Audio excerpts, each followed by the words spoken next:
KS. Salut tout le monde! Bienvenue dans cette 6e vidéo, que le temps passe vite. Aux dernières nouvelles, notre ami navigue en Pologne. Il se balade de ville en ville, Cracovie, Wrocław, Poznań, Mikołajki, Gdansk. Je crois que j'ai fait le tour. Alors, faut quand même noter que depuis Anvers, c'est l'anglais qui domine. Tout baroudeur qui se respecte doit maîtriser l'anglais. C'est une question de survie. Ok, maîtriser un minimum l'anglais, ça devrait suffire. Ainsi, notre jeune globetrotter en herbe doit apprendre. C'est fondamental. Parce que c'est pas avec des My Taylor is Rich ou des Brian is in the Kitchen qui va aller bien loin. Grâce à la pétillante prostituée du Red Light, qui lui avait d'ailleurs sacrément tapé dans l'œil, même à travers sa paire de lunettes, c'est pas peu dire. Il avait appris par cœur toutes les prépositions de position. Alors, en dessous, under, au-dessus, over, par derrière, behind, ou by the back. Ouais, c'est bon, je le tiens, je suis prêt. Il aura mieux fait d'apprendre des mots du type flasque, mou, engourdi. Donc vous l'avez bien compris, il est essentiel de communiquer. Niquer. Et donc je le répète, l'anglais s'avère nécessaire pour bien se faire comprendre. C'est là qu'on regrette de ne pas avoir bien suivi ses cours au collège. Alors, rapidement on va commencer à apprendre du vocabulaire simple, du type drap, shit, à ne pas confondre avec merde, dormir, to sleep, à ne pas confondre avec le sous-vêtement, ou blanket, la couverture, à ne pas confondre avec la recette de veau, on a bien compris. Alors l'anglais c'est aussi nécessaire pour se faire comprendre, mais aussi pour éviter tout quiproquo, parce que ça peut arriver fréquemment. Avec un peu d'expérience, on ne dit plus « Hello, I want tonight for tonight ».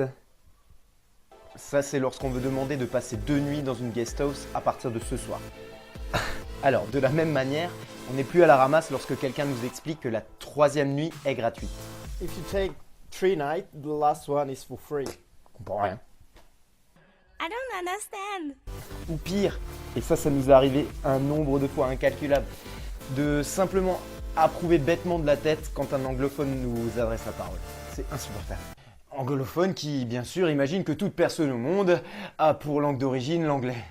In the last year, a total of 19,355 individuals were dealt with by the police using these powers. What the fuck does that tell you about the problem we face? Perfect. The UK government security... I don't understand. Quoique sur un malentendu, Probably. But if you want, it would be official. pardon? Official? Yeah, it could be. Ok. Official. Et Mathieu? Mathieu? Oui? Tu baises Despacito. Despacito, quiero respirar tu cuello despacito. Deja que te diga cosas al oído, para que te acuerdes si no estás. Donc, on met la langue de Molière aux oubliettes pour laisser place à celle de Shakespeare. Shakespeare. Shakespeare. Alors, il y a des pièges à éviter comme des expressions toutes faites en français, finger in the nose, qui ne veut alors absolument rien dire. Tu racontes ça à un anglais, il va penser que tu te cures le nez, ni plus ni moins. Bon, si on veut se mettre en avant, je pense qu'il y a mieux. Hey guys, finger in the nose, hein, both of them. Ok. I can feel your heartbeat, ça veut pas du tout dire je la sens ta grosse bite. Ouais, disons que c'est un petit peu plus subtil que ça quand même. Hein.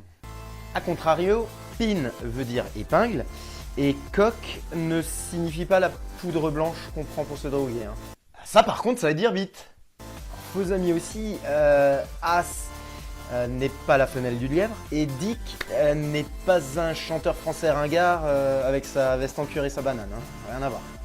Dick aussi veut dire bite. Cool, non?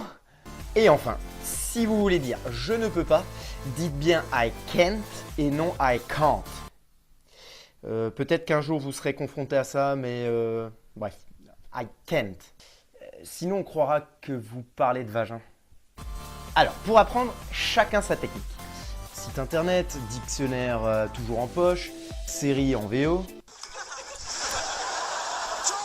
I saw what you were doing through the window.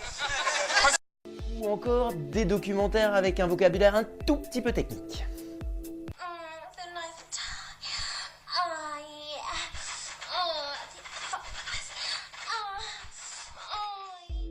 Avec tout ça, en général, il y a des vieux souvenirs d'école qui remontent à la surface ou des vieilles paroles de chansons. Comme par exemple Lipstick de Balavoine, qui veut dire rouge à lèvres. Ou Baby One More Time de Britney Spears. Ok, chacun ses références. Qu'une jolie jeune fille n'est pas prête de susurrer à l'oreille de notre ami Mathieu. Eh Mathieu, tu baises pas de sitôt. Et tout ça nous fout un bordel incommensurable dans notre cerveau. On parle en anglais, on pense en français et on rêve en franglais. On cogite, mais alors on cogite. Mais à un point impossible de fermer l'œil tellement le cerveau est en ébullition. Allez, endors-toi. Pense à rien. Allez, think about nothing. Oh putain, c'est pas vrai, je vais pas encore penser en anglais, ça fait 2 heures que j'arrive pas à dormir. Voilà le quotidien d'un jeune baroudeur qui baragouine à peine 2 mots d'anglais. Et ouais les gars, fallait bûcher à l'école. Du coup, manque de sommeil, tête dans le cul et les réveils ressemblent souvent à ça.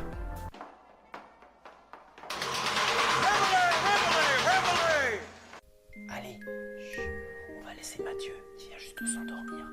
Faut qu'il puisse se reposer pour continuer sa belle aventure. À bientôt.